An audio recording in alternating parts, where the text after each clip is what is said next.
मरने के बाद क्या होता है। राजेश एक साधारण व्यक्ति था। उसकी उम्र 45 साल थी और वह अपने परिवार के साथ खुशहाल जीवन बिता रहा था।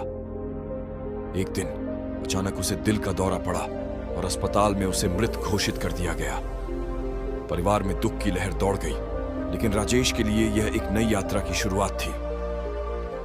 राजेश ने अपनी आंखें खोली और खुद को एक अजीब स्थान पर पाया।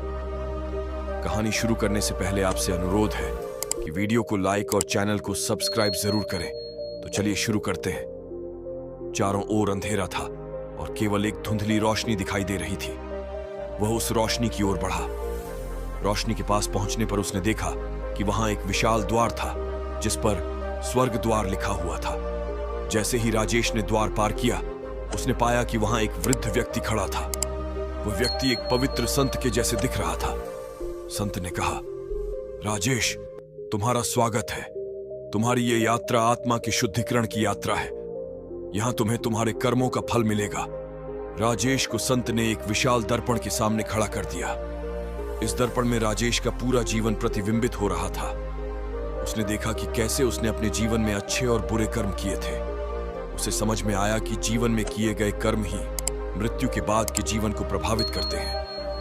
संत ने राजेश को दो द्वारों की ओर इशारा किया।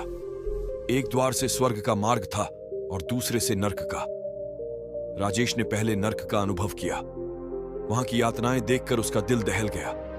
उसने देखा कि जिन लोगों ने जीवन में बुरे कर्म किए थे, उन्हें वहां कड़ी सजा दी जा रही थी। नर्क के अनुभव के बाद संत ने राजेश को स्वर्ग का मार्ग दिखाया। स्वर्ग में शांति और आनंद का माहौल था। वहां उसने देखा कि जिन लोगों ने जीवन में अच्छे कर्म किए थे, वे वहां सुखपूर्वक रह रहे थे। राजेश को यह समझ में आया कि मृत्यु के बाद आत्मा का पुनर्जन्म होता है और यह चक्र तभी समाप्त होता है जब आत्मा पूरी तरह से शुद्ध हो जाती है। राजेश ने संत से पूछा, मुझे अब क्या करना चाहिए? संत ने मुस्कुराते हुए कहा, तुम्हारी आत्मा का शुद्धिकरण हो चुका है। अब तुम्हें अगले जन्म में अच्छे कर्म करने का संकल्प लेना होगा ताकि तुम्हारा पुनर्जन्म का चक्र समाप्त हो सके। राजेश ने संत के चरणों में प्रणाम किया और अपनी यात्रा को पूरा करने के लिए तैयार हो गया। संत ने उसे आशीर्वाद दिया और कहा, जाओ, अब तुम एक नई शुरुआत करो। अपने जीवन में अच्छे कर्म करो और दूसरों की मदद करो।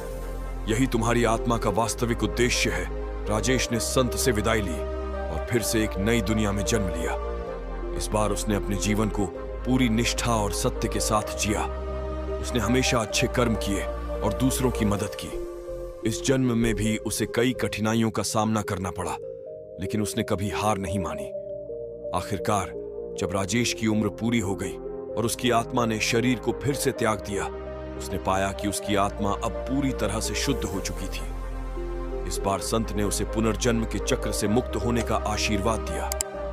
उसकी आत्मा ने उस अनंत शांति और आनंद को प्राप्त कर लिया जिसका अनुभव केवल मुक्ति प्राप्त आत्माओं को होता है। इस प्रकार राजेश की कहानी हमें यह सिखाती है कि जीवन में किए गए कर्म ही हमारे मृत्यु के बाद के जीवन को निर्धारित करते हैं। हमें हमेशा अच्छे कर्म करने चाहिए और दूसरों की मदद करनी चाहिए ताकि हमारी आत्मा शुद्ध हो सके और हमें मोक्ष प्राप्त हो सके। जीवन एक यात्रा है और इस यात्रा में हमारा मुख्य उद्देश्य आत्मा का शुद्धिकरण और मुक्ति प्राप्त करना है।